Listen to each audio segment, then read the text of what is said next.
नमस्कार दोस्तों, स्वागत है आप सभी का रैंकर्स बज़ में।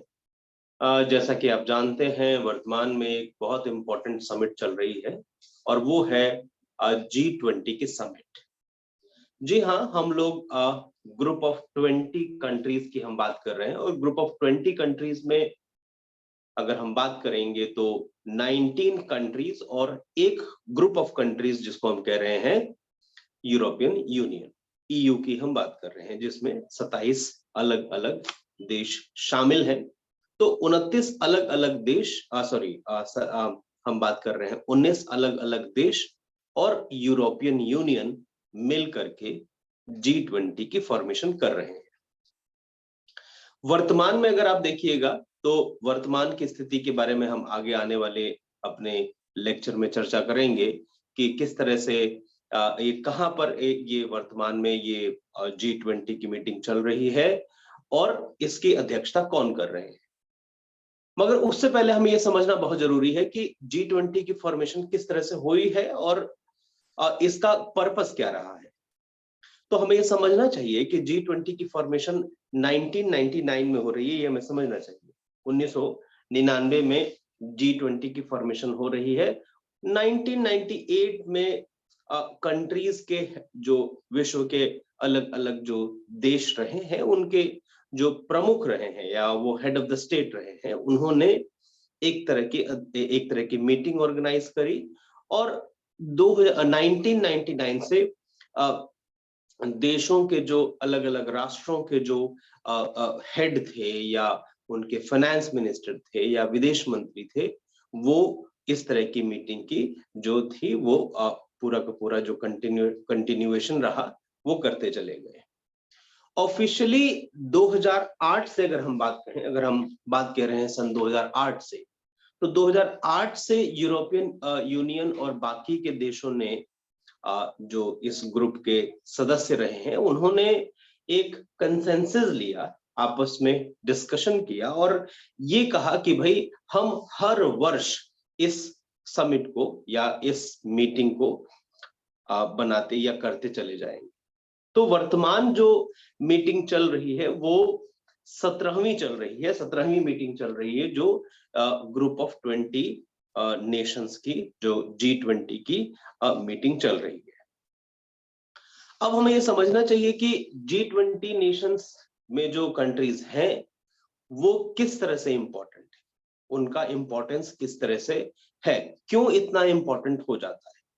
तो इसके कुछ फैक्ट्स एंड फैक्चुअल्स हैं जिसको हमें समझना बहुत जरूरी है। यदि हम बात कहें तो अगर हम विश्व की जनसंख्या की बात कहें तो 2/3 जनसंख्या जो है ये G20 नेशंस के अंडर आता है।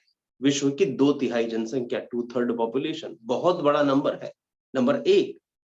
दूसरा अगर हम बात कहें तो वर्ल्ड का जो ग्रॉस वर्ल्ड प्रोडक्ट है, विश्व का जो ग्रॉस जो प्रोडक्शन है उसका 80% यहीं पर ही होता है। जो हम बात कर रहे हैं G20 नेशंस की 80%। तीसरा इंपॉर्टेंट फैक्टर है इंटरनेशनल ट्रेड, जो है विश्व व्यापार की हम बात करते हैं, वो 59 से लेकर 77% का जो आंकड़ा निकल के आता है वो इन्हीं राष्ट्रों के बीच होता है, इंटरनेशनल ट्रेड। एक और इंपॉर्टेंट पॉइंट कहता है वो वर्ल्ड का जो 60% हिस्सा है, एरिया, लैंड, अगर हम लैंड एरिया की बात कहते हैं, उसका 60% हिस्सा इन्हीं राष्ट्रों में सीमित है या इन्हीं राष्ट्रों में आता है जो G20 में आते हैं। और एक अंतिम पॉइंट जिसको हमें समझना है कि इस ग्रुप में वो दोनों तरह की कंट्रीज शामिल हैं, जो इंडस्ट्रियलाइज्ड हैं, जो डेवलप्ड हैं और जो डेवलपिंग है या जो विकसित और विकासशील, ये दोनों तरह के राष्ट्रों की यहाँ पर ये सम्मेलन कहा जा रहा है जिसमें वो लोग शामिल हो रहे हैं।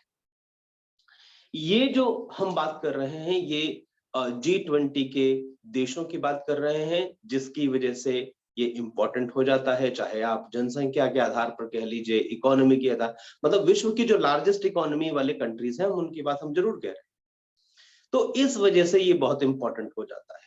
मैं कुछ नाम गिनवाना चाहूंगा, जैसे कि यदि आप अगर बात करते हैं तो यहाँ पर देखिए जैसे कौन कौन सी कंट्रीज हैं। अर्जेंटीना है, ऑस्ट्रेलिया है, ब्राजील, कनाडा। मैंने हम इसको बात कर रहे हैं, अल्फाबेटिकली बात कर रहे हैं।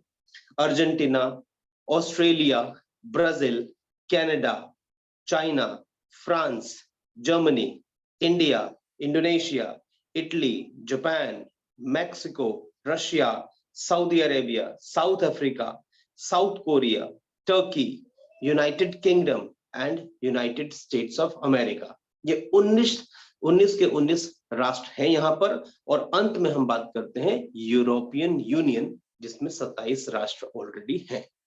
तो ये जो इंपॉर्टेंट पॉइंट है, इस वजह से G20 बहुत इंपॉर्टेंट हो जाता है।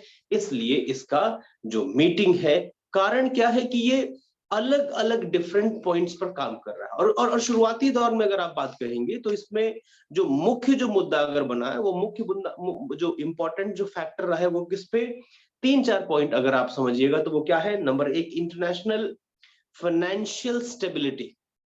पहला पॉइंट है इंटरनेशनल फाइनेंशियल स्टेबिलिटी के लिए काम करना। दूसरा बिंदु रहा क्लाइमेट चेंज। क्लाइमेट चेंज, जो जलवायु परिवर्तन आप विश्व में देख रहे हैं, उन सब में किस तरह से उसको किस तरह से ठीक किया जाए। तो क्लाइमेट चेंज दूसरा इंपॉर्टेंट कारण रहा है, या उस दूसरा इंपॉर्टेंट फैक्टर रहा है जिसके ऊपर इस ग्रुप को काम करना है। और तीसरा इंपॉर्टेंट है सस्टेनेबल डेवलपमेंट। सस्टेनेबल डेवलपमेंट की बात कहता है जिसमें डेवलपमेंट तो हो, मगर इस तरह का जिससे कि विश्व की जो प्रकृति धरोहर है, या जो प्राकृतिक जो संसाधन है हमारे, उनका जो दोहन है वो कम से कम किया जा सके, या इस तरह से हम लोग डेवलपमेंट करें जिससे कि जो हमारा जो नेचर है वो बदले नहीं, या उसके ऊपर कोई प्रतिकूल असर ना पड़े। ये कुछ इंपॉर्टेंट बिंदु थे जिस वजह से यूरोपियन यूनियन की हम बात कर रहे हैं G20 की स्थापना हो रही है। ये वो बिंदु हैं जिनकी वजह से, या जिन कारणों की वजह से G20 की स्थापना हो रही है। अब समझते हैं कि G20 के जो देश हैं वो अलग अलग ग्रुप में किस तरह से बटे हुए हैं। तो आप समझिएगा कि G20 के जो कंट्रीज हैं, यूरोपियन यूनियन को छोड़ करके बाकी जितनी भी कंट्रीज हैं उनको 5 अलग अलग ग्रुप में रखा गया है। सभी ग्रुप में 4 सदस्य हैं, 4 सदस्य देश हैं सभी के सभी ग्रुप में। मतलब 4 ग्रुप में 4 सदस्य देश हैं। केवल एक ग्रुप है जिसको हम बात कर रहे हैं थर्ड ग्रुप, उसमें केवल 3 ही सदस्य हैं, और उस 3 सदस्य का नाम है अर्जेंटीना, ब्राजील एंड मैक्सिको। इसमें केवल 3 ही सदस्य हैं, बाकी सभी ग्रुप में 4-4 सदस्य हैं। भारत की स्थिति की अगर हम बात कहें तो ये दूसरे ग्रुप में आता है। उसमें 4 सदस्य कौन से हैं? India, Russia, south Africa and Turkey. Usually होता क्या है कि जिस भी राष्ट्र को अध्यक्षता करनी होती है, वो ग्रुप मेंबर्स आपस में बैठ करके डिस्कशन कर लेते हैं, और जिस भी राष्ट्र को अध्यक्षता करनी होती है वो आपस में बैठ करके बात करके, और उसकी अध्यक्षता या उसका जहां पर भी उसका डिसाइड होगा मीटिंग, वो बात हो जाती है। तो इस तरह से यूरोपियन इस तरह से G20 की मीटिंग्स होती हैं, और आपस में उन ग्रुप के जो लीडर्स हैं या वो कंट्रीज हैं, वो डिस्कशन करके वो अपना डिसाइड कर लेते हैं कि कहाँ नेक्स्ट मीटिंग होने वाली है। तो भारत की स्थिति की अगर हम बात करें तो वो दूसरे ग्रुप में आता है, जिसमें India, Russia, south Africa and Turkey की बात कर रहे हैं। तो अक्सर ये देखा गया है कि जो ग्रुप बनाए गए हैं वो आसपास की कंट्रीज या एक ही टेरिटरी, चाहे आप अलग अलग कॉन्टिनेंट्स की बात करें, उसी के आसपास कंट्रीज का ही मेंबर्स उनको रख दिए जाते हैं। ये चीज हम बात करते हैं। नाउ इसके बाद हम बात करते हैं, इसके बाद आगे हम बात करें तो G20 नेशंस की अगर हम बात करें तो इसमें जो वर्तमान जो बात कर रहे हैं आपका समिट का, तो वर्तमान समिट जो चल रही है वो 17th समिट चल रही है, और जो कि इंडोनेशिया में 15 और 16 नवंबर को, मतलब 15 नवंबर और 16 नवंबर 2022 को 16 नवंबर 2022 को संपन्न हो जाएगी। इंडोनेशिया में 2 जगह हैं। कौन कौन सी जगह? एक नुसा दुआ और दूसरा है बाली। इन दोनों जगह ये समिट की जा रही हैं इंडोनेशिया में। और इंडोनेशिया के जो जो 7th प्रेसिडेंट हैं जिनका नाम है जोको विडोडो, वो क्या कर रहे हैं, इसकी अध्यक्षता कर रहे हैं। जोको विडोडो जो है 2014 में 2014 में इंडोनेशिया के 7वें प्रेसिडेंट चुने गए। और याद रखने वाली बात है, बहुत पॉपुलर या बहुत इंडस्ट्री मींस ऐसे पॉपुलर बैकग्राउंड से नहीं आए हैं, वो एक कॉमन मैन की तरह से आगे निकले और प्रेसिडेंट बन रहे हैं। तो ये जोको विडोडो के अध्यक्षता में ये मीटिंग संपन्न हो रही है। कौन सी? ये हम बात कर रहे हैं 17th समिट की। किसकी? हम बात कर रहे हैं ग्रुप 20 या G20 के 17th समिट की।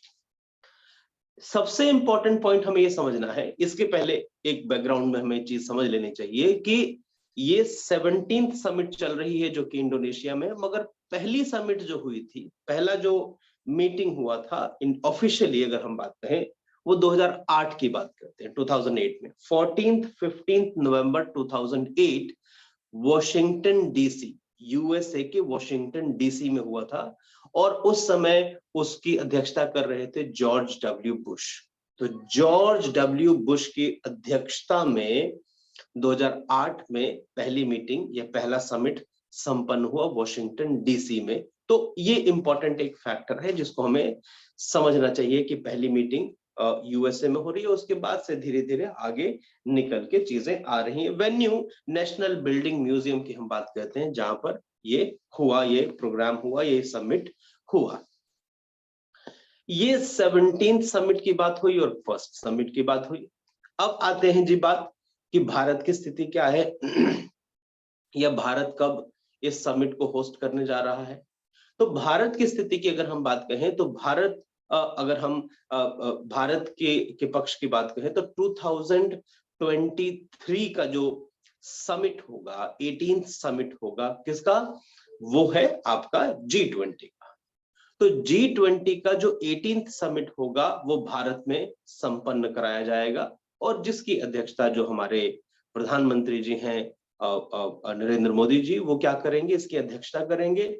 और ये समिट नई दिल्ली में कराया जाएगा और नई दिल्ली का भी वेन्यू अगर हम बात कहें तो प्रगति मैदान कन्वेंशन सेंटर की बात कही जा रही है, जहां पर 2023 में ये जो G20 का 18th समिट है उसको संपन्न कराए जाने की संभावना है।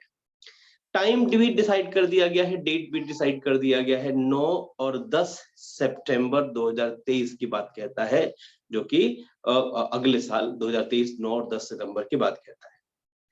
एक और इंपॉर्टेंट फैक्टर जानना जरूरी है कि 19th और 20th 19वां और 20वां समिट भी प्रपोज्ड है और वो कहां होने वाले हैं। 19वां समिट की हम बात कहें, 19th समिट की हम बात कहें तो 2024 में होगा। ये प्लान में है कि 2024 में 19th समिट करवाया जाएगा और वो कहां होगा? ब्राजील में। और जो 20वां समिट की अगर हम बात करते हैं, 20th समिट की हम बात करते हैं 2025 में, वो साउथ अफ्रीका की बात कहता है कि साउथ अफ्रीका उस मीटिंग को होल्ड करेगा या उसको वहां पर होगा। ये G20 की बात कहते हैं।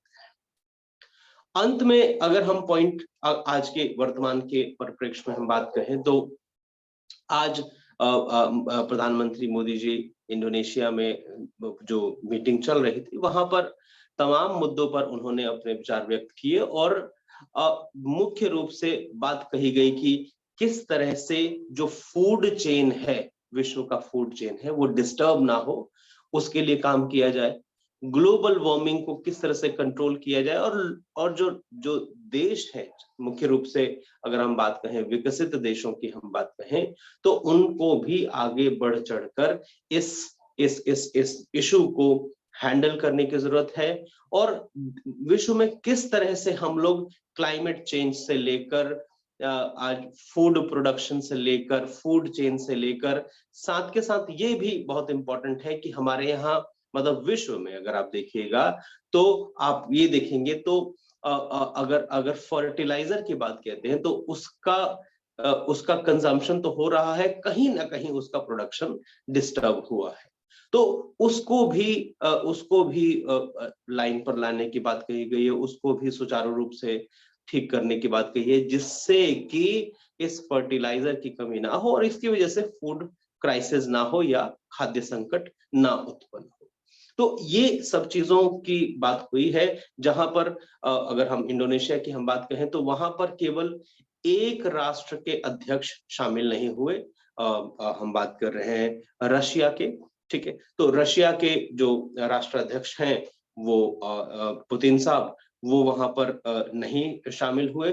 बाकी जितने भी राष्ट्राध्यक्ष थे, चाहे हम भारत की बात कहें, ब्राजील की बात कहें, चाहे यूनाइटेड किंगडम की बात कहें, यूएसए की बात कहें, वो लोग सभी लोग वहां पर उपस्थित हो रहे हैं। और जो भी इश्यूज हैं, जिस भी तरह के जो वर्ल्ड वर्ल्ड में, विश्व में जिस तरह के जो इश्यूज आ रहे हैं, उसको सॉर्ट आउट करने की, उसको कम करने की, उसको किस तरह से और ज्यादा ओवरकम किया जा सके, उसको खत्म किया जा सके, और मानव जो है वो प्रगति के रास्ते पर जा सके। आज की कक्षा में हमने G20 के बारे में मुख्य बिंदुओं पर हमने बात करी। उम्मीद है ये वीडियो आपको अच्छी लगेगी, क्योंकि इसमें इंफॉर्मेशंस हैं जो हमारे को चाहिए डेली जो हमें इंफॉर्मेशन चाहिए होती है, या एग्जाम पॉइंट ऑफ व्यू से। वीडियो अच्छी लगी तो दोस्तों को शेयर जरूर कीजिए, इससे हमारा भी हौसला बढ़ता है, ठीक है। अगले वीडियो में आप लोगों से फिर मुलाकात होगी। तब तक बहुत बहुत शुक्रिया। नमस्कार।